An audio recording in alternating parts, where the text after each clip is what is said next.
In this clip, you'll learn how to improve your presentation skills if you're a beginner, or perhaps if you are a little less experienced when it comes to the world of presenting. So if you're delivering presentations maybe for the first time, or perhaps it's happening more and more in your role at work, then stick around for some really practical, easy to understand, and if I do say so myself, useful ideas and hints. Hello, if you're new to this channel, my name's Rob, and for the last decade, I've been helping people in businesses to communicate more effectively. I'm a communication expert and coach, and I trained as an actor originally, so use tools from the world of theatre and performance to help people feel more at ease when they're interacting or presenting with and to others. When we think about this idea of presenting, it can elicit lots of different feelings in us. For some of us, it's real anxiety. For others of us, it can be a nervousness, or perhaps neither of those things, just a general uncomfortability. Well, if that's you, you'll be feeling those things for a very good reason. Without going too far back into the human psyche, essentially, my understanding is that what would happen, we'd live in caves, we'd do something that wouldn't really agree with a tribe that we were part of, so we get cast out socially, and that would mean for us certain death by lions and bears and tigers. Oh my! And so what that means is that when we stand up or sit down to present in front of a group of people, those same feelings of existential dread are activated in our bodies and our brains. That's why it can become so difficult. And those feelings that we might be having when we present, all those beliefs or worries maybe about how others might perceive us, start to leap out of us and move through to our behaviour. So if we can understand what some of those leaks are, we're better able to support ourselves in those moments and communicate and present more effectively. So I'm going to be sharing with you a series of top tips that will help you not just only feel more confident when you present, but appear it too. My first tip for you, if you're a beginner or less experienced when it comes to presenting, is start as you mean to go on. What I mean by this is quite often when people start to present, they warm up into the presentation, and their bodies and voices and even words will be doing lots of things to indicate that. For example, hiya, yeah, so sorry, 2 secs. So I'm just gonna start now. So you saw then in my quick demonstration, I was having a drink, I was shuttling around, I was doing lots of ums and ahs, and generally was a little bit off balance. So when I say start as you mean to go on, sort your body out first of all. Make sure your shoulders are back, you're upright, relaxed, and you're breathing into your belly, and your feet are hip width apart. When people stand up and present, they do lots of paddling quite often, and there's lots of dancing around with their feet. So the more grounded you are, the more rooted you are, the more confident you'll look, but also the more confident you'll feel. Make sure the first thing you say to the audience is in your head. As you move to present, or as someone hands over to you, whatever it might be in your world of work, think about that very first line and just run it on repeat in your head. And that's what you'll say, rather than, so good morning, everyone.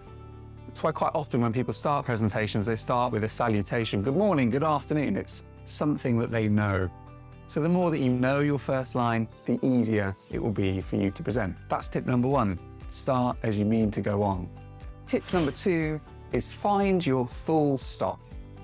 When people begin to present, or if they're less experienced, quite typically they will ramble. They will talk without concision. They'll just keep going and going and going and going. Again, reminding ourselves that it links back to cave people times when we would just want to, out of fear, not be seen or be judged and just get things over really quickly. That's why we quite typically talk really quickly.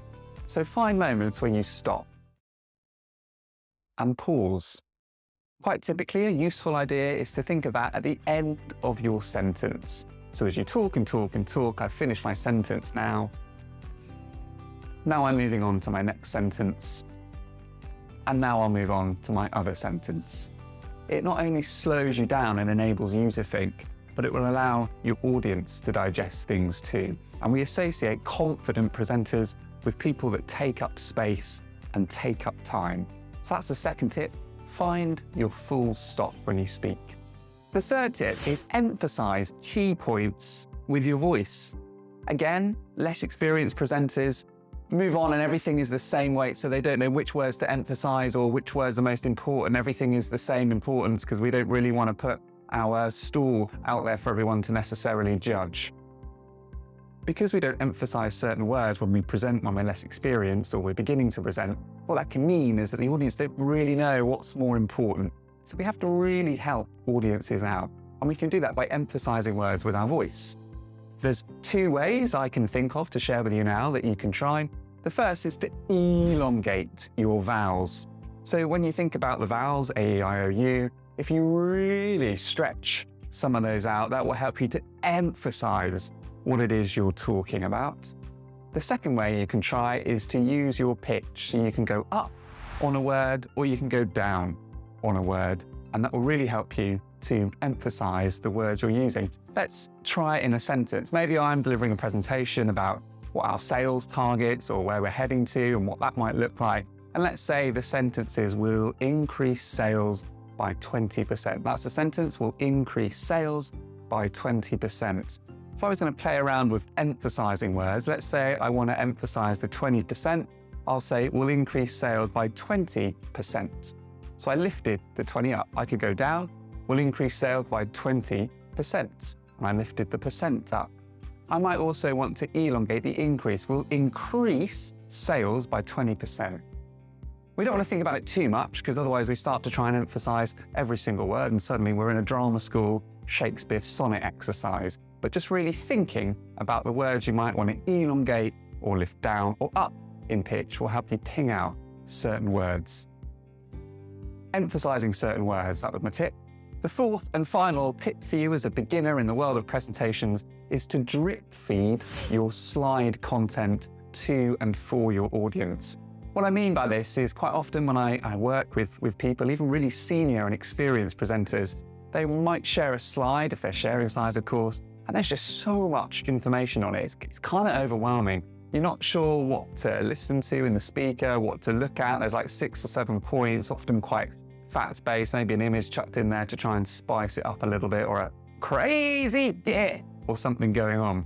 What you want to do is use a feature, if you're using PowerPoint or Keynote or whatever it might be, software of your choice, to appear on click. When you appear on click, just allow there to be an order from, if you're using bullet points, for example, bullet point 1 appears on click, bullet point 2 appears on click. So you can talk about your point, click and reveal it, or you can reveal it and talk about it. It means you can still use one slide, but it just means that you're able to command the attention of the audience a little bit more. So that was my 4th tip, drip feed content. So in summary then, here's what I suggest you do if you're beginning to present or you're a less experienced presenter. The first thing is to start as you mean to go on. Be grounded in your bodies, have a clear opening line in your mind's eye so you're not warming up into your presentation. Make sure you find your full stop and pause. Speak concisely and succinctly and stop and breathe. The 3rd point was about emphasizing key points with your voice. Make sure the words you use aren't evenly weighted and think about elongating vowels or pitching up and pitching down to emphasize key points. And finally, drip feed your slide content. Make sure there's not a huge, overwhelming amount of information in your slides and use a feature called Appear on Click.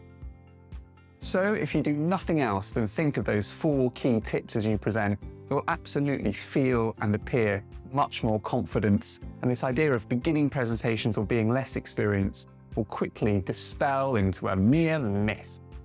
Good luck, it's been lovely speaking with you, and click subscribe, like this video, pop a little comment on, let me know what you think of the tips and how you're getting on. Until next time.